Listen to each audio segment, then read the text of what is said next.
Has DoorDash overtaken Instacart and Shipt for grocery store orders? In this video, I want to share some information with you that could potentially lead you to do more grocery orders with DoorDash and leaving Instacart and Shipt behind. DoorDash continues to expand their reach to acquire new businesses to join their platform.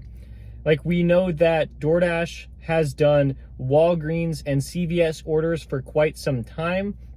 And I think it was only a matter of time before they started going into, more grocery store orders like the Kroger's, the Safeway, the Albertsons of, the country. And so now it's looking like a lot more orders from these grocery stores are actually going to come through DoorDash instead of possibly Instacart or Shipt. I wanted to share an order I got with DoorDash. It was for Safeway for $18, 11 items, 5.5 miles. So with this order from DoorDash, I really wanted to talk about it because this seems like a pretty good order. If you decide to do grocery store orders, this seems like a pretty good one.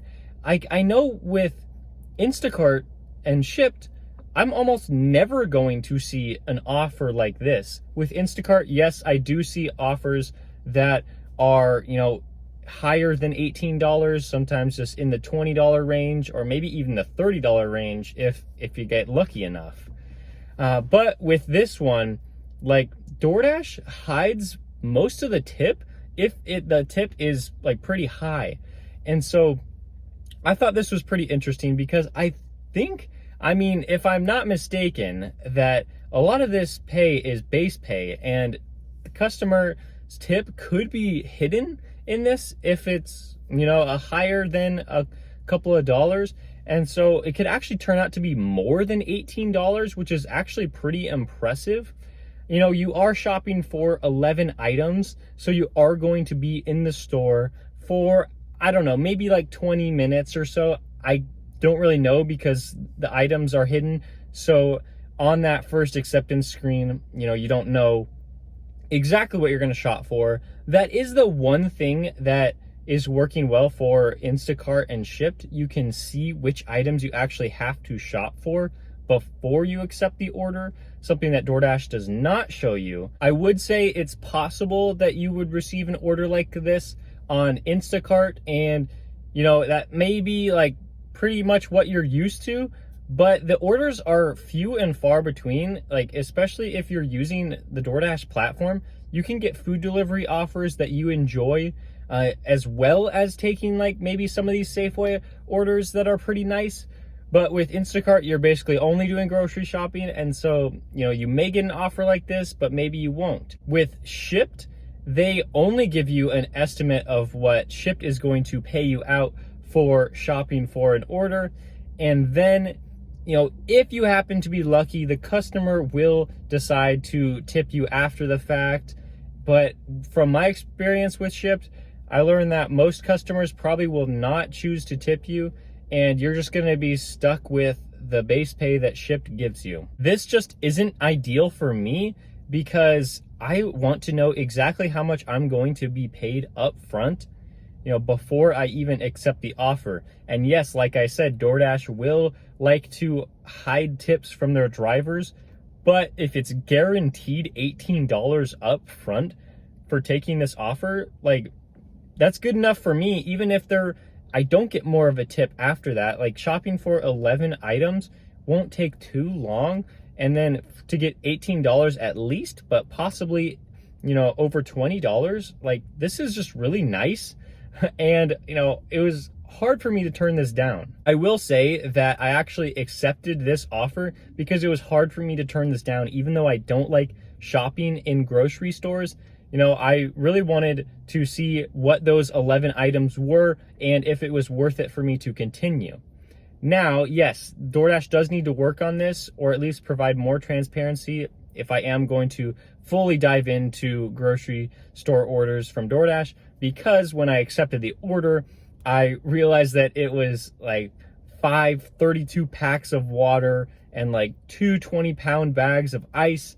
And I just didn't really want to deal with that. And so I actually unassigned the order.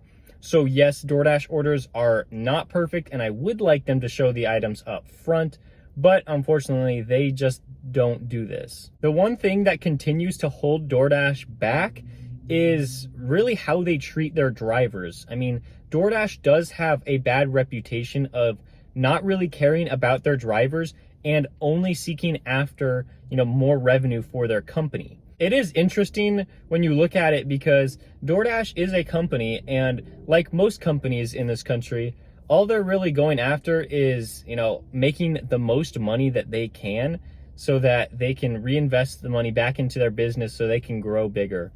And, it's kind of hard to fault DoorDash in this area because, of taking that mindset of like, they are just a company trying to, make the most money. But it would be really nice if they actually treated their drivers a little bit better, provided more transparency for their drivers, because really, like, the business can't go on if they have no drivers. And so, like I said, like, they don't treat their drivers really well, like with their customer service, or, just trying to pay out just a little bit more to help out drivers. But we are independent contractors, and so they don't have a real obligation to take care of us. If we were employees, then they might have to actually give us some benefits and perks for working. But since we are independent contractors, that is just something that they are able to get away with. But I would say that if they are paying their drivers significantly more for these grocery store orders, then that is a huge bonus for driving for DoorDash. Like, if you are driving for Instacart or Shipt and you just don't see offers like this, but you do see them on the DoorDash platform, you are going to want to drive for DoorDash instead of those other two. And like, this is huge. This really is a big deal because, if you are getting orders like this on DoorDash, like, I'm going to completely forget about Instacart and Shipt, where I could work twice as hard to receive less than like an $18 payout. So if DoorDash continues to trend in this direction where they're going to pay out more for these grocery store orders, like, that is just fantastic. And like, of course I do have my issues with DoorDash, but like I said, like, if I'm going to make more money and I'm only going to be doing this like a short amount of time, then why not drive for DoorDash compared to Instacart and Shipt? So if DoorDash continues to trend in this upward direction of acquiring more stores without like reducing the pay that the offers come from these stores, like, that is just such a huge win, and they can continue to acquire more of the market share in the delivery industry. Like, that is just great for them, and it's also great for their drivers. But I cannot necessarily say the same thing about Instacart and Shipt. It just looks like to me that they are a little stagnant and they're not really growing as much as they should. So like I said, DoorDash is just continuing to take over more and more of the market, and we will just have to see where this takes us in the future, whether DoorDash, acquires, some of these companies like they talked about doing with Instacart, or they just take up all of their business. I am looking forward to the future to see what happens with this industry. And as a DoorDash driver, somebody who really understands the DoorDash platform, I am excited, and hopefully that means higher payouts, but we will just have to see where that leads us in the future. So if you enjoyed this video, please give it a like. And if you've been enjoying the rest of my videos, please subscribe, and I will see you next time.